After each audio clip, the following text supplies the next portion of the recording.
Did you know that a mysterious killer stalked the streets of New Orleans in 1918?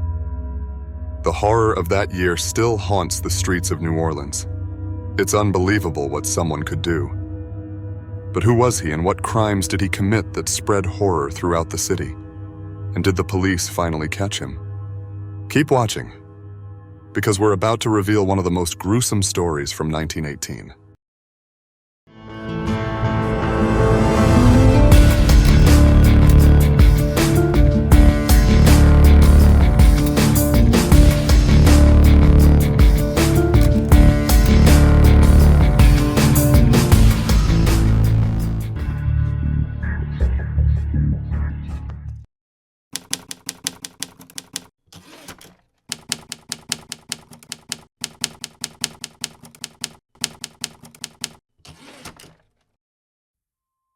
New Orleans, 1918.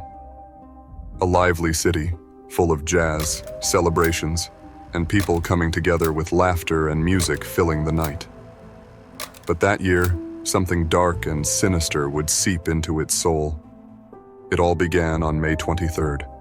The night was dead quiet and pitch black. Everyone was sleeping. Joseph and Catherine Maggio, a quiet couple, would become the first victims of a terror no one saw coming. That night, Joseph's brother Andrew came home late. Tipsy and tired, he didn't notice the silence that hung in the air like a shadow. But when he walked into the bedroom, he found a nightmare. Blood soaked the floor. An axe lay abandoned nearby. Joseph and his wife lay lifeless, their bodies marked by brutality. When the police arrived, they found a grim scene, an axe and a razor used to end 2 lives.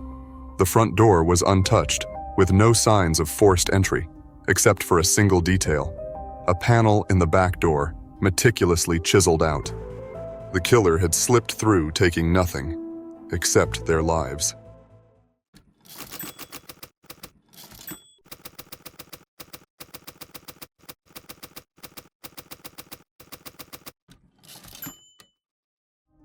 Here's the truth about the Axeman of New Orleans. He was cold-blooded and calculated.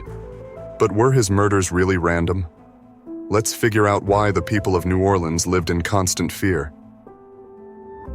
In the weeks that followed, the terror crept closer. Another grocer, Louis Bessemer, was barely clinging to life when they found him, attacked in his own home.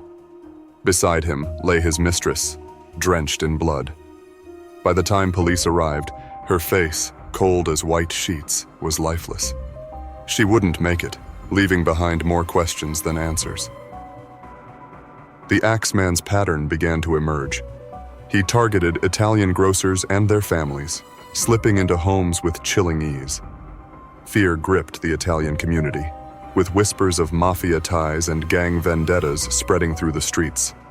Some even wondered, was this some kind of supernatural force? 2 months later, in her own home, Mrs. Schneider, a pregnant woman, was attacked as she lay resting. Her husband came home that quiet night, exhausted and just wanting to hold his wife. But when he saw her, he froze. She was bloodied, beaten, but somehow still alive. She could only describe a dark figure, a shadow standing over her before she lost consciousness. Time and again, the Axeman left no trace, only bodies. People began to whisper that he wasn't just a man, but something more. A dark spirit slipping through the city, leaving terror in his wake.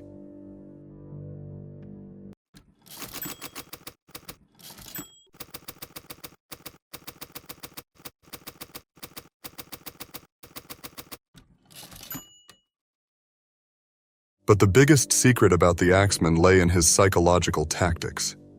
He wasn't just murdering the people, he was rather playing a twisted game. You won't believe what he asked for. On March 13, 1919, New Orleans was taunted unexpectedly. The Axeman himself wrote to the Times-Picayune, capturing the attention of New Orleans residents and police investigators alike. It read, "They have never caught me, and they never will. They have never seen me, for I am invisible, even as the ether that surrounds your earth. I am not a human being, but a spirit and a demon from the hottest hell. I am what you Orleanians and your foolish police call the Axeman. The letter continued with a twisted ultimatum. I am very fond of jazz music, and I swear by all the devils in the nether regions that every person shall be spared in whose home a jazz band is in full swing at the time I have just mentioned. If everyone has a jazz band going, then so much the better for you people. This chilling letter sparked terror throughout the city. March 19th, 1919. The night New Orleans came alive in music. In every corner of the city, jazz bands played through the night, the sounds of horns and drums filling the air. People crowded into clubs and homes, huddling together in fear, and the Axeman kept his word. That night, no blood was shed. No one knew if the Axeman was watching, or if he was just toying with them. But the city had obeyed, and he had vanished, at least for now.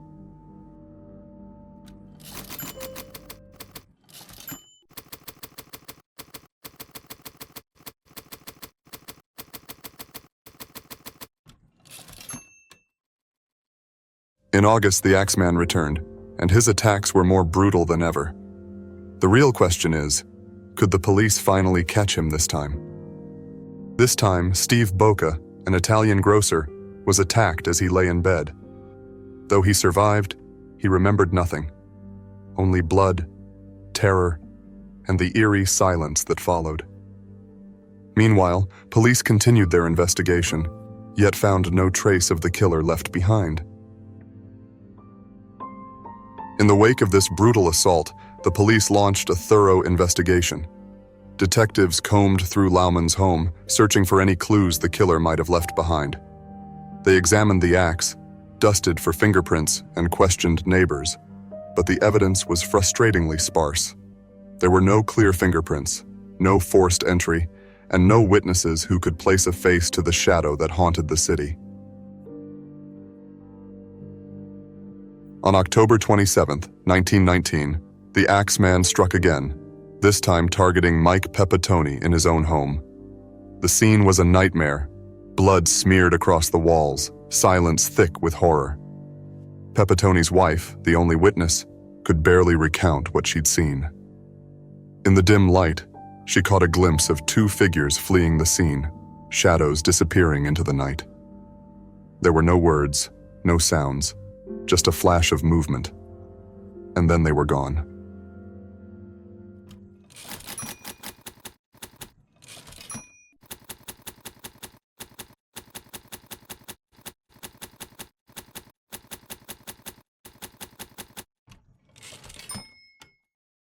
In 1920, many believed he was the devil himself, that no man could take innocent lives so ruthlessly, playing with them as if they were toys, not human beings. But why did no one ever see his true form? Here's the real reason why investigators could never figure him out. Back in 1919, investigating cases like the Axeman's was especially challenging. Modern forensic tools, like DNA analysis or fingerprint databases, simply didn't exist. Detectives relied on physical evidence and eyewitness accounts, if they were lucky enough to have them. There was no behavioral science unit, no psychological profiling to help understand the mind or patterns of a killer. Criminal profiling was decades away, so police couldn't easily link motives or establish reliable profiles for suspects. Investigators were left with only the most basic tools and techniques, often combing scenes with nothing more than their instincts and limited forensic knowledge. The Axeman's ability to vanish without a trace left them baffled, always one step behind a killer who seemed to know exactly how to avoid capture. After the gruesome attack on Mike Pepitone, the Axeman vanished. Even as the murders stopped, New Orleans was left reeling. Who was the Axeman? Was he a madman, or something far more sinister? Detective D'Antonio had his own theory. He believed the killer had a Jekyll and Hyde personality, a man whose urge to kill surfaced suddenly and uncontrollably, transforming him into a monster without warning. 2 years after her husband's murder, Mrs. Pepitone found herself unable to let go of the nightmarish memory of that attack. Haunted by the image of the shadowy figures fleeing her home, she clung to every detail she could remember. Her suspicions began to build around Joseph Mumfrey, a man known for extorting and targeting Italian immigrants. Mumfrey had a long criminal history that eerily lined up with the Axeman's timeline. Each time he was out of prison, another murder seemed to take place. And each time he disappeared, the killing stopped. Mrs. Pepitone believed she'd recognized him as one of the attackers that night, a detail that became an obsession. Was it a coincidence, or had Mrs. Pepitone just found who the Axeman of New Orleans was? Convinced he was her husband's killer, she tracked him to Los Angeles and, in a fateful encounter, shot him dead. While her actions were rooted in a powerful drive for justice, authorities could never confirm her claim. No concrete evidence linked Mumfrey directly to the Axeman murders, leaving her story to linger as one of the case's most haunting mysteries.